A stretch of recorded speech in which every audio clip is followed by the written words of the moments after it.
নমস্কার বন্ধুরা, আজ বানাবো ঈদ স্পেশাল এগ পোলাও।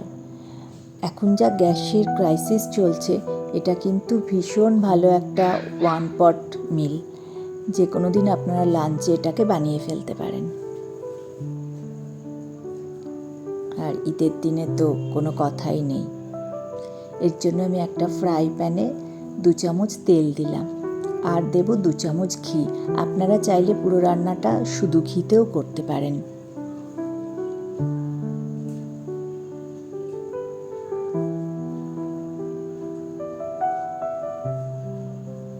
এবার এর মধ্যে আমি সেদ্ধ করে রাখা ডিম দিয়ে দিলাম। ডিমগুলো অল্প ভাজবো, মোটামুটি শ্যাডো ফ্রাই করে নিলেই হবে। আচ্ছা, আর একটা কথা, এর মধ্যে আমি শুধু নুন দিয়েছি, যেহেতু পোলাওয়ের কালারটা হোয়াইট হলেই ভালো লাগে, সেই জন্যই আমি শুধু নুন দিয়েছি। আপনারা চাইলে হলুদ বা কাশ্মীরি মির্চও দিতে পারেন। এবার ডিমটা অল্প শ্যাডো ফ্রাই করে নিয়ে আমি উঠিয়ে নিলাম। এবার এর মধ্যে দেব আমি গোটা গরম মশলা, দারচিনি, লবঙ্গ, ছোটো এলাচ আর জয়িত্রী।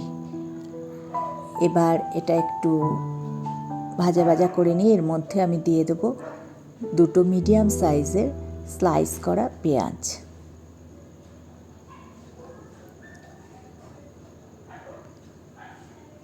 এবার পেঁয়াজটা একটু ভাজা ভাজা করে নেব।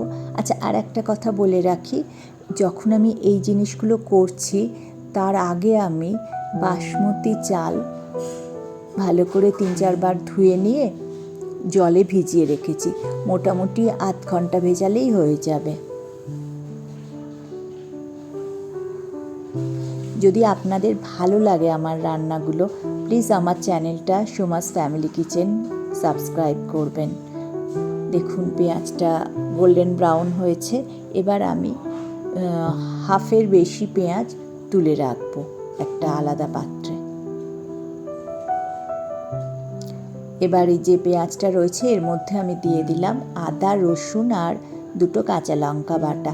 আপনারা চাইলে ঝালটা কম বেশি করে নেবেন। আমার মেয়ে যেহেতু ঝাল কম খায় বলে আমি ঝালটা কম দিচ্ছি।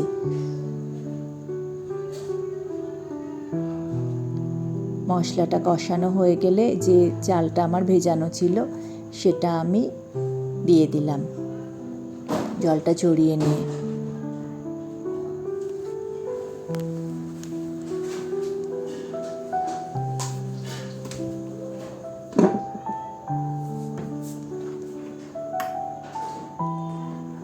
মোটামুটি মিনিট 3 মতো 3 থেকে 4 মিনিট ভাজলেই হবে। এর মধ্যে দিয়ে দেবেন একটু স্বাদ মতো নুন। আপনারা বুঝে চালের পরিমাণ অনুযায়ী নুনটা দেবেন। দেখুন কালারটা সুন্দর চেঞ্জ হয়ে গেছে। এবার এর মধ্যে আমি দেব গরম জল। জলটা আমি গরম দিচ্ছি। জলের পরিমাণটা হবে, যদি আপনি 1 কাপ চাল নেন তাহলে গরম জল যদি দেন তাহলে 2 কাপ গরম জল, আর যদি ঠান্ডা জল দেন সেক্ষেত্রে 1.25 কাপ মতো হলেই হবে। 1.5 কাপ থেকে 1.25 কাপ। আমি নর্মালি গরম জলই ইউজ করি পোলাওতে। এবার জলটা ফুটে উঠলে এর মধ্যে আমি ডিমগুলো ছেড়ে দিলাম। একটু মিশিয়ে নিয়ে ফ্লেমটা একেবারে লো করে দেব, দিয়ে ঢাকা দিয়ে এটা হতে দেব মিনিট 10। এটা কিন্তু ভীষণই টেস্টি একটা ডিশ। আপনারা অবশ্যই বানাবেন। ঈদের দিন তো বানানোই যেতে পারে, এছাড়া অন্যান্য দিনেও খুবই ভালো লাগবে। দেখুন জলটা পুরো টেনে গেছে আর পোলাওটা কি ঝরঝরে হয়েছে। জলের মাপটা ঠিকঠাক হলে না পোলাও ভীষণ ঝরঝরে হয়। এবার এর ওপর আমি যে পেঁয়াজটা রেখেছিলাম, পেঁয়াজের বেরেস্তা, সেটা ছড়িয়ে দিয়ে একটু মিশিয়ে দেবো। ব্যাস রেডি আমাদের এগ পোলাও। অবশ্যই কিন্তু এটা বানাবেন, আর বানিয়ে প্লিজ আমাকে কমেন্টে জানাবেন কেমন লাগলো আপনাদের এটা। আজ তাহলে এই পর্যন্ত। দেখা হবে নেক্সট ভিডিওতে নতুন কোনো রান্না নিয়ে। ততদিন ভালো থাকবেন, সুস্থ থাকবেন।